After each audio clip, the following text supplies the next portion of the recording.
Deməli, indi isə baxırıq sitologiya.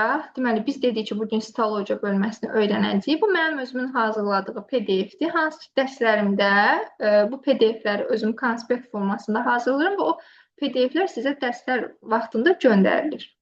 Deməli, sitologiya nədir? Sitos hüceyrə, logos elm deməkdir. Yəni, hüceyrə haqqında elmdir. Hüceyrəni öyrənən elmdir. Hüceyrədə hansı proseslər baş verirsə, öyrənilirsə, onu öyrənən elm sitologiya adlanmış haldır. Hüceyrə canlı orqanizmlərin inkişaf, quruluş və funksional vahididir. Deməli, məsələn, hər hansı bir orqanizm götürək, insan, bitki, heyvan, onun ən kiçik quruluş vahidi nə sayılmış olur? Hüceyrə. Bircə dəqiqə qızlar, üzrlü sayın.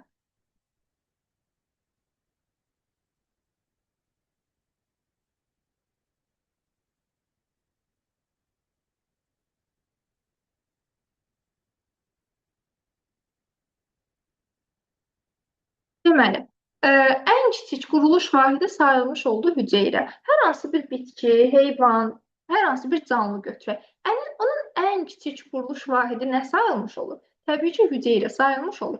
Həmçinin funksional vahididir. Yəni, funksiyalarını da yerinə yetirməkdə ona kömək edən hüceyrədir.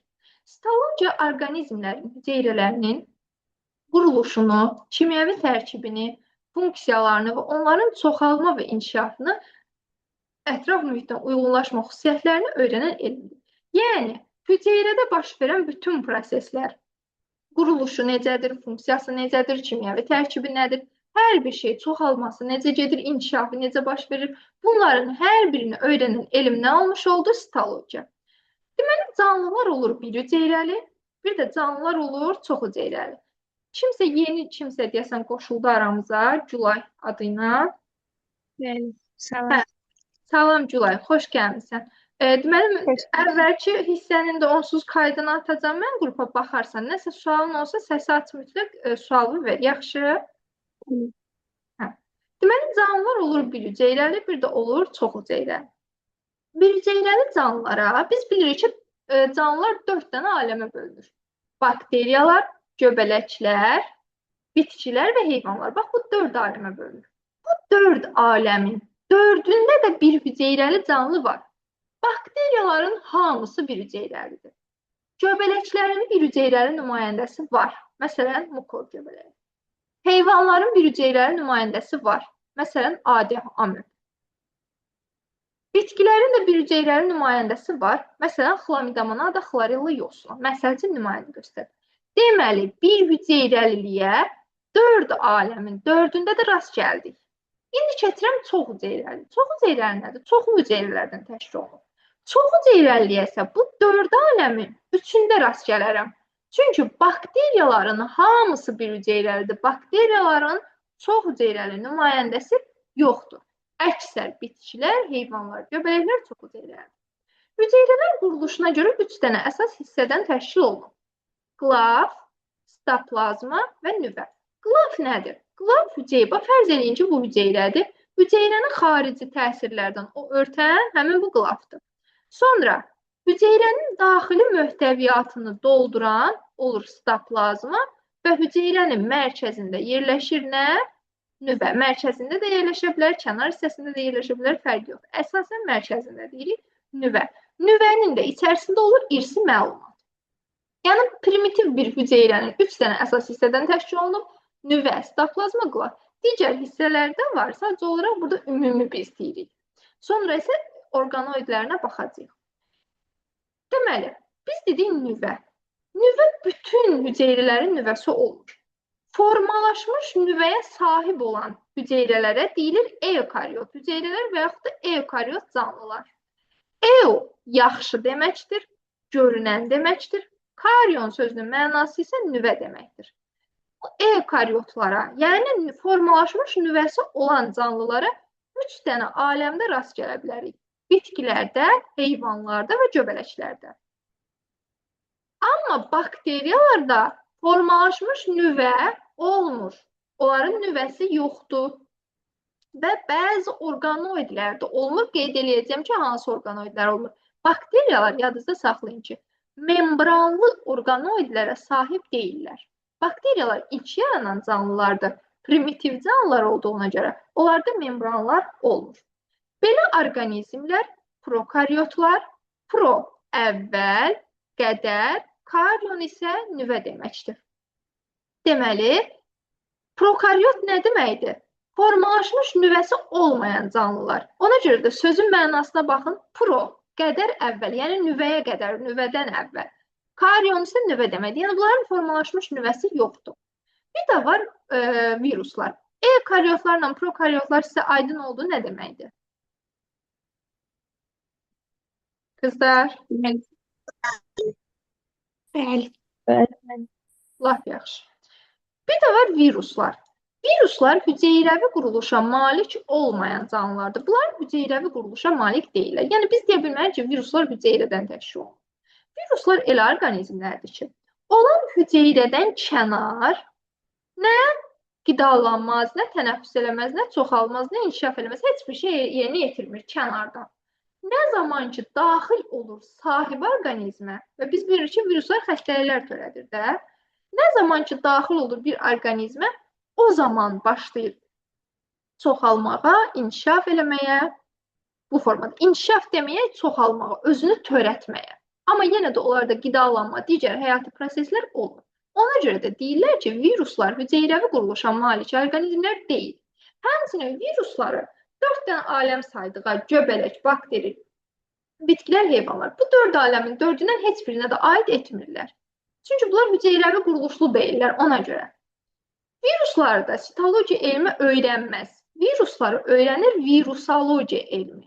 Virus sözünün mənası da zəhər deməkdir. Bunun adı da oradan götürülüb ki, yəni xəstəlik törədir də viruslar. Düzdür, ona görə adının mənası buradan gəlmişdir.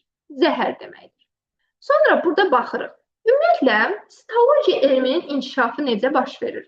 Sitologiya biz dedik ki, hüceyrə haqqında elmdir. Əgər bu hüceyrə haqqında elmdirsə, deməli, hüceyrə də biz bilirik mikroskopik quruluşlu strukturdur, funksional vahiddir. Deməli, sitologiya elminin inkişafı nədən başlanğıc götürür? Təbii ki, mikroskopun kəşfindən başlanğıc götürür.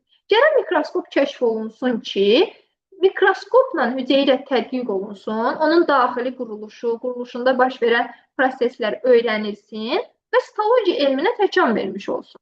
Yəni, sitologiya elminin inkişafı mikroskopun kəşfindən bağlıdır.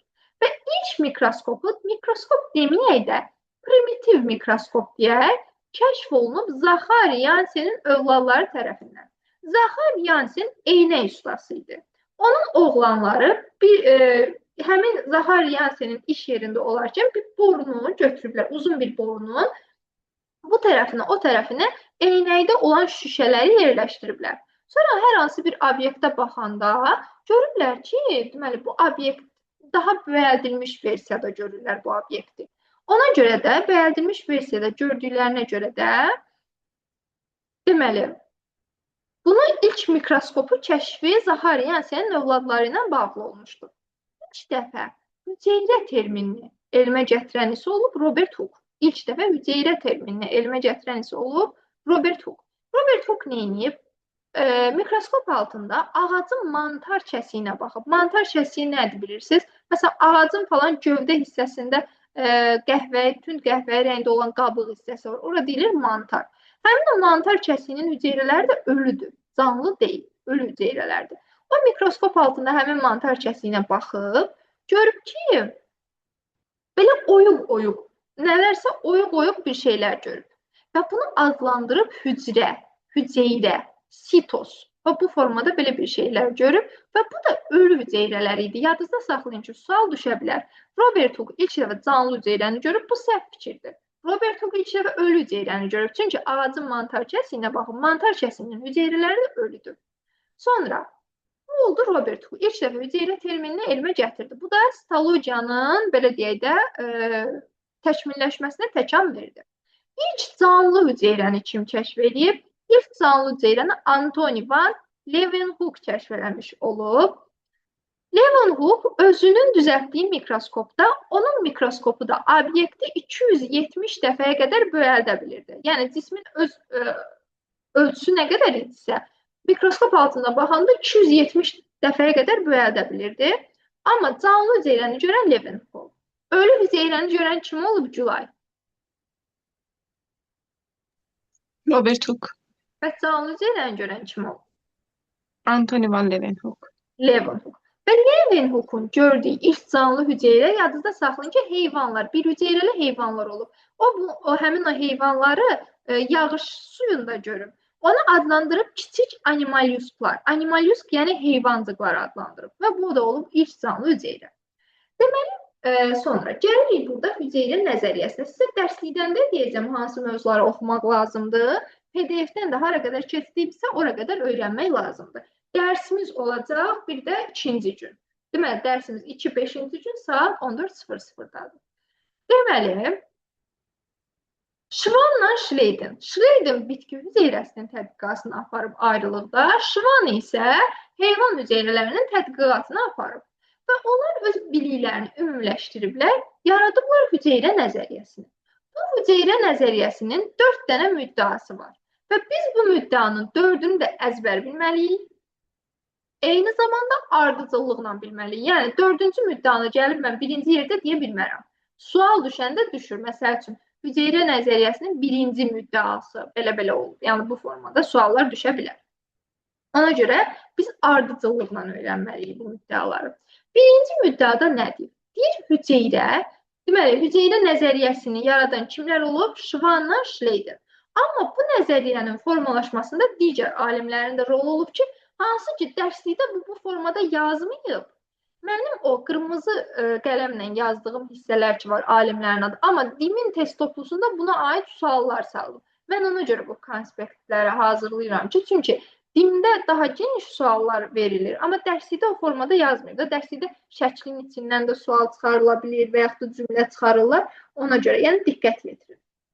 Baxıram birinci müddəaya. Hüceyrə bütün canlıların ən kiçik quruluş, yazmışam mötərizədə şıvan. Yəni bu şıvanın fikri idi ki, hüceyrə bütün canlıların ən kiçik quruluş vahididir. Bax bu şıvanın fikridir. Amma hüceyrə bütün canlıların ən kiçik inkişaf vahididir. Bunu isə qeyd edən Karl Beer olub. Nəyə görə? Dərslikdə də yazıb ki, Karl Beer ilk dəfə məməllərin yumurta hüceyrəsini kəşf etdiyinə görə bilinib ki, yumurta hüceyrə nədir? Yumurta hüceyrə ən kiçik inkişaf vahidi sayılır. Çünki yumurta hüceyrənin spermatozoidu mayalanır, əmələ gəlmiş olur nə? Deməli, zigot. Zigotdan da başlanğıc götürür yeni bir canlı. Gülay, sən neçənci sinifsən? Onu da bir dənə soruşum. Ben bu yıl 11'im, indi bir həftə sonra 11-ci sinifə keçirəm. Hə, 11 başa düşdüm. Lap yaxşı, lap gözəl. Bir də onu da qeyd edeyim ki, sizin dərslərə sentyabrdan davam eləməyiz olsa, mən sadəcə olaraq bu dərs 2 həftəlik olduğuna görə sitologiya bir bölmədir. İstəmədim aşağı sinifdən keçəm. İstədim ki, belə bir bölmədən keçim ki, sizə xeyri toxunmuş olsun da. Biraz nisbətən çətin mövzu seçmək istədim. Amma hal-hazırda 9-cu sinifdə oxuyanlar dərsə başlamalı olsalar, deməli, onlara aşağı sinifdən tədris olunmağa başlayacaq. Yəni, 6-cı sinifdən biz keçəcəyik, ta ki 11-ci yuxarı. Amma 11-ci siniflər qoşulsa dərsə, 11-ci siniflərdə indi baxır bazaya, amma əsasən 11-ci siniflərdə proqram elədi ki, biz gərək başlayaq 9-un 11-ci sinifin mövzularından keçək başlamağa, sonra gedək 6, 7, 8, yəni aşağı siniflərə bu formada olur. Yəni, indi bəlkə də 9-cu sinifdə oxumağınıza baxmayaraq, mən bilmirəm sizin bazanız necədir, necə deyil. Ola bilsin ki, sizə bu çətin də gələ bilər. Mən halbuki, yəni çox xırdalığına qədər izah edirəm. Yəni ona görə narahat olmayın ki, 9-10-cu siniflər xüsusilə də narahat olmasınlar. Çünki biz dərslərə keçəndə aşağı sinifdən başlayacağıq. Sadəcə yenə deyirəm, bu 2 həftəlik bir dövr olduğuna görə mən elə bir bölmə seçmişəm ki, nisbətən çətin olsun, sizə yararlı olsun. Aydındır qızlar bu formada.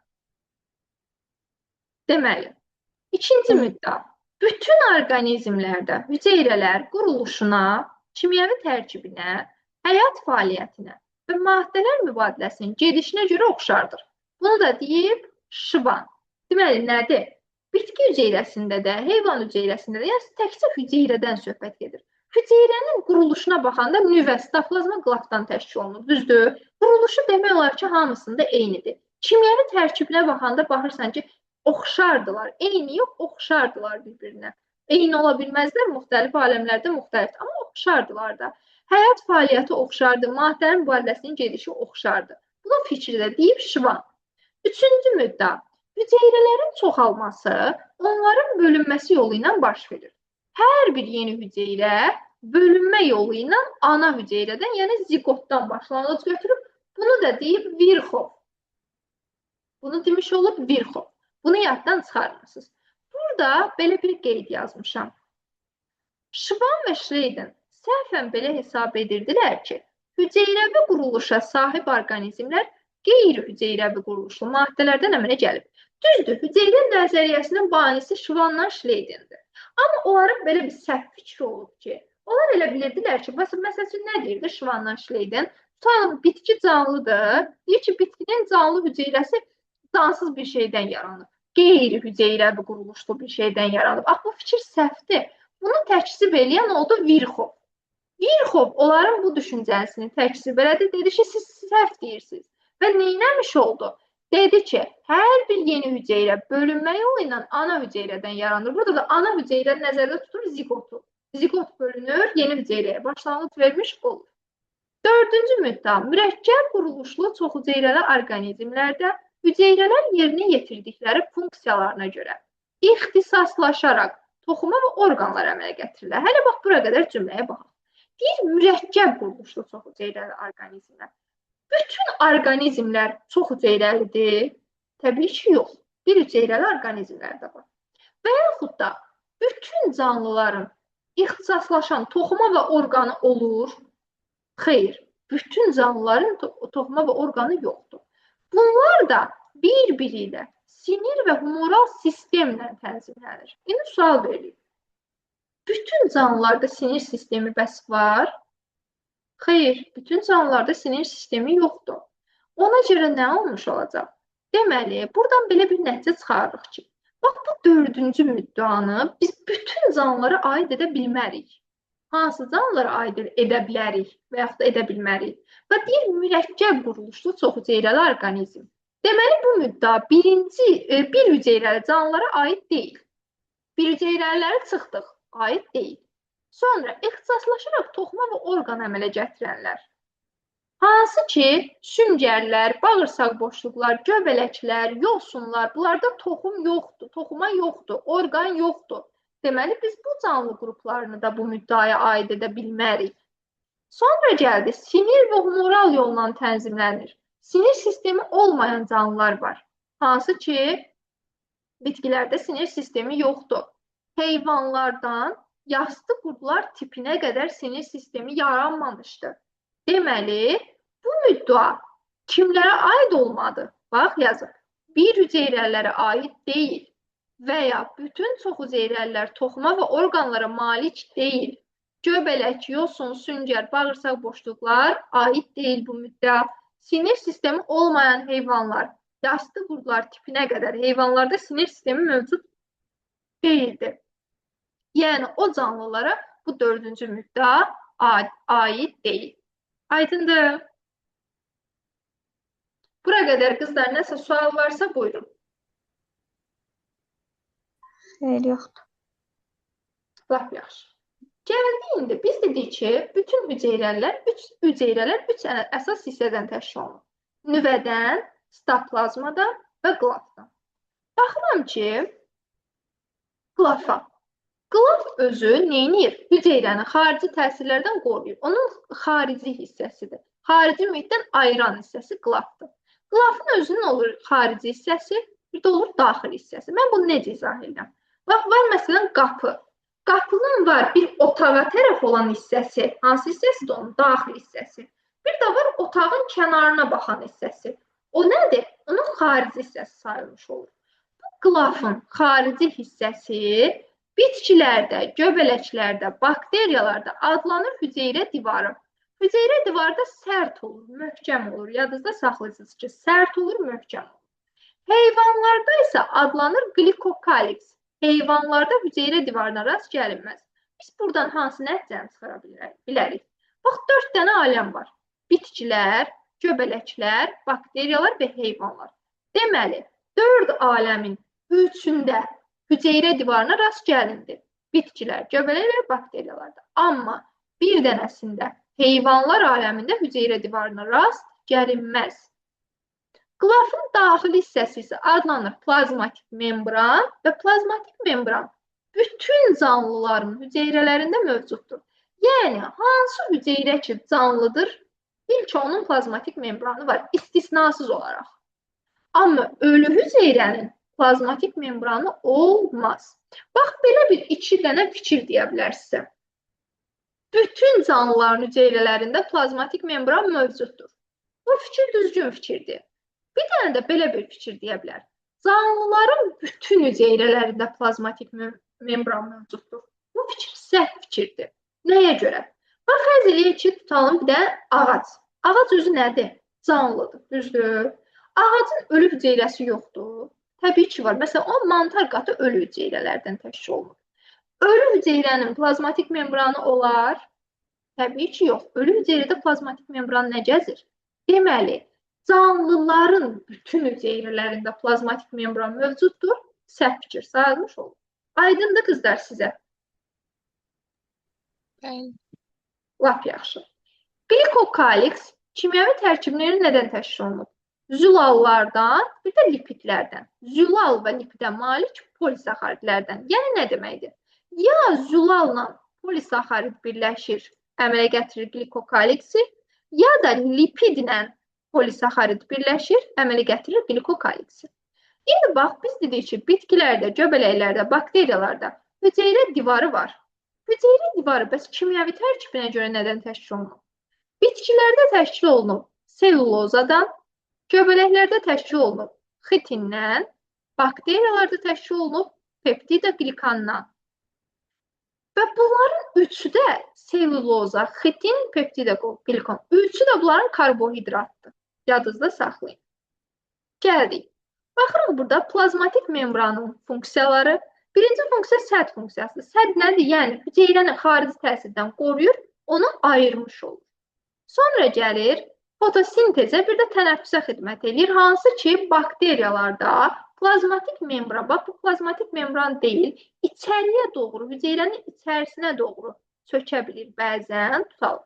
Burada fotosintez prosesini həyata keçirən xlorofil pigmenti olur. Bir də tənəffüs prosesini həyata keçirən mezosomlar əmələ gətirir. Bu da plazmatik membranın bir funksiyasıdır. Üçüncü əlaqə funksiyasıdır ki, bir hüceyrə ilə digər hüceyrə arasında əlaqəni təmin edən plazmatik membrandır. Çünki plazmatik membran özü canlıdır.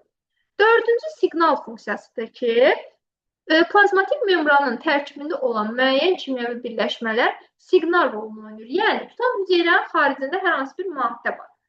O maddəni tanımaq funksiyası var. Siqnal verir ki, məsələn, sən hüceyrə qapında filan kəs var. Məsələn, filan bir maddə var. Bu nədir? Siqnal funksiyasıdır. Daşınma funksiyası. Daşınma funksiyası da odur ki, deməli, plazmatik membran sayəsində fagositoz prosesi, bir də finositoz prosesi həyata keçirilir. Fagositoz nədir? Bərk bir hər hansı bir belə deyək də maddəni hüceyrə tərəfindən udulması. Fagos, udmaq, sitozis hüceyrə deməkdir. Bu baş verir bir dənə aləmdə. Yalnız heyvanlar aləmində olur. Pinositoz isə, pino maye deməkdir. Sitoz hüceyrə, maye halında olan maddənin hüceyrə tərəfindən udulmasıdır. O pinositoza isə 4 aləmin 4-ündə də rast gəlmiş olur. İndi gəlirik plazmatik membranın xüsusiyyətlərinə. Hansı xüsusiyyətləri var? Canlıdır, yəni dinamikdir. Dediyim kimi, plazmatik membran canlı hüceyrədə olar. Çünki özü canlılığı var onun. Ölü hüceyrədə rast gəlinməz. Dinamik də o deməkdir ki, hərəkət edir. Hərəkətlidir. Bir yerdə qalmır. Yarım keçiricidir. Yarım keçirici nə deməkdir? Yəni, müəyyən tutan hüceyrəndə tutan müəyyən bir maddə gəlib hüceyrədən kənarda durur. Bütün maddələri hüceyrənin daxilinə ötürməz. Müəyyən birləşmələri ötürərsə, müəyyən birləşmələri ötürmür. Deyir ki, sənin hüceyrənin içində nə işin var? Sənə, yəni bura olmaz. Sən bu hüceyrənin hədəf orqanı deyilsən. Başqa yerdir sənin. Ona görə ona deyir ki, yarım keçiricidir. Qurulmasında karbohidrat, yağ və zulallar iştirak edir. Bax, buradan sual da düşüb, qəbula da düşmüş suallar var. Deməli,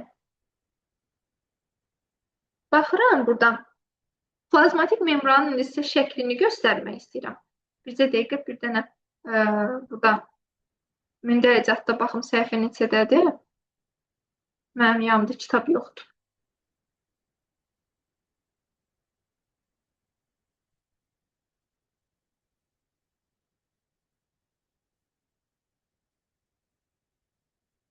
Səhifə 45-də olur.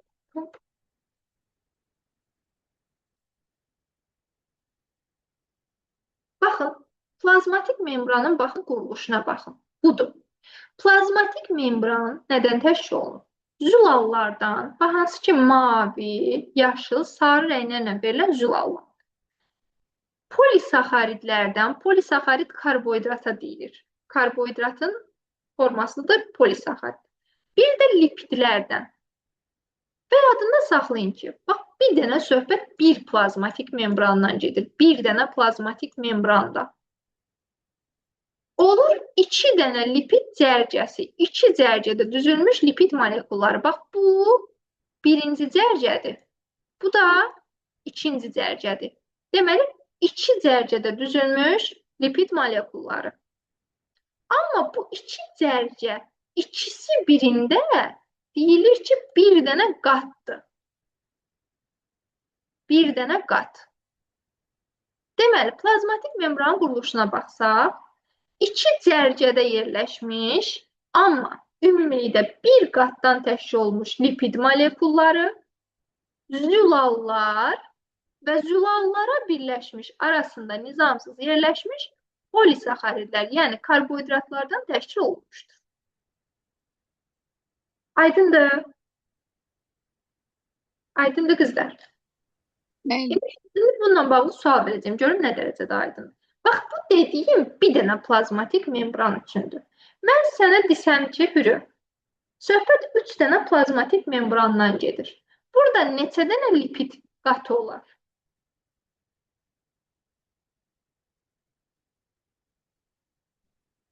Səsi var, Hürü. Necə? Səsin çox dərindən gəlir.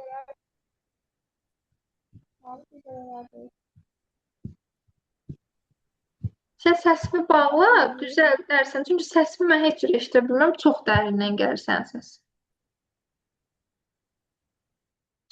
Şəfa, sən qeyd elə hələ.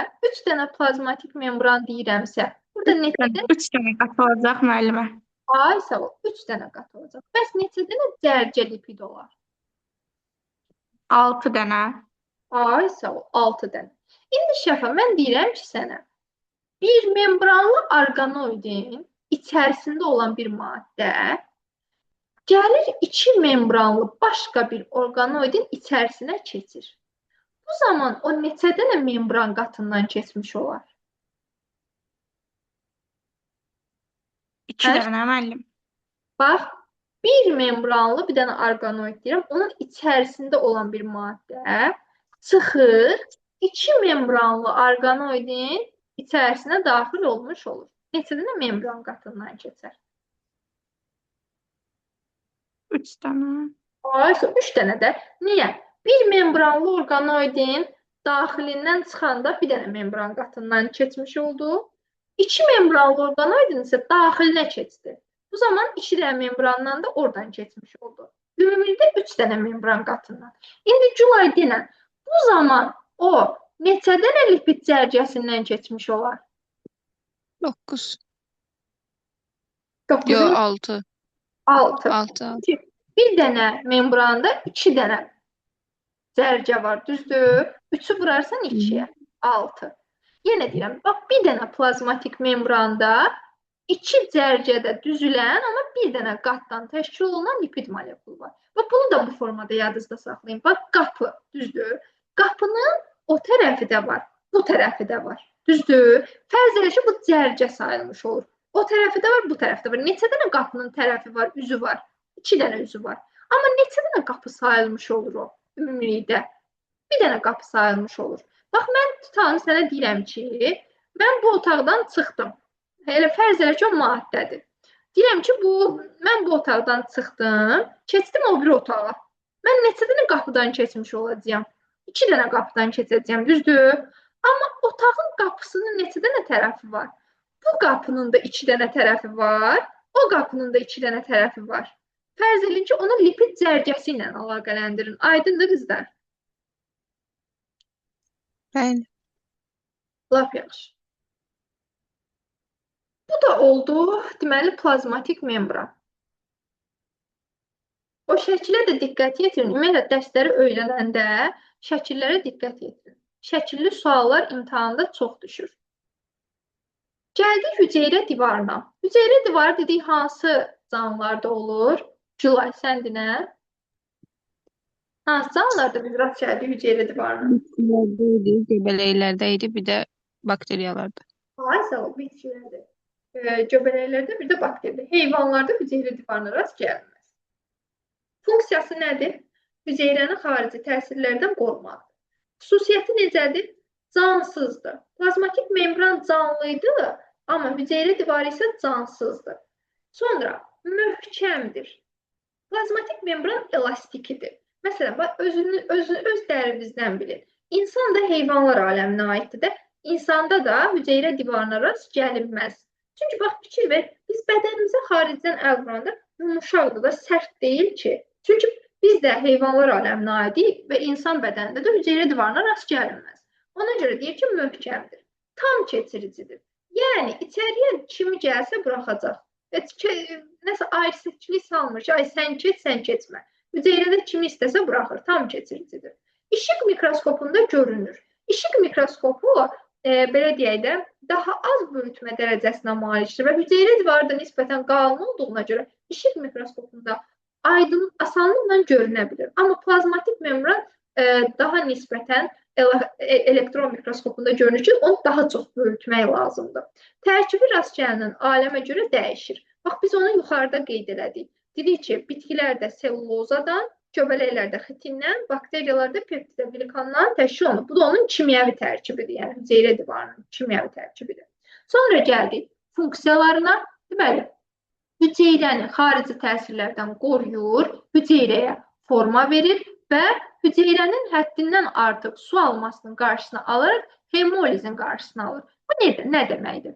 Bax, bu tutalım hüceyrə divarıdır. Hüceyrə divarı altında olur plazmatik membran. Plazmatik membran fərz edin ki, şar kimidir. Şara necə deyirlər, nə qədər yel versən, gedir ona yel. Hava çoxluq eləyəndə şar partlayır. Plazmatik membran da elədir ki, nə qədər onun içərisindən su doldursan, suyu götürür. Demir, mənim də bəsdir də, mənə su lazım deyil. Nə qədər su gəlsə, necə deyərlər, plazma hüceyrənin içərisində su dolmuş olur. Və plazmatik membran şar kimi şişir. Gəlir, axırda dayanır, baba, bu xaricdən çəkdiyim hüceyrə divarıdır. Hüceyrə divarına dirənir. Və hüceyrə divarı artıq qoymur ki, hüceyrə partlamış olsun. O hüceyrənin su alıb partlamasına hemoliz deyirlər. Ona görə də deyirlər, hüceyrənin həddindən artıq su almasının qarşısını alaraq hemolizin qarşısını almış olur. Bura qədər qızlar, kimin nə sual var?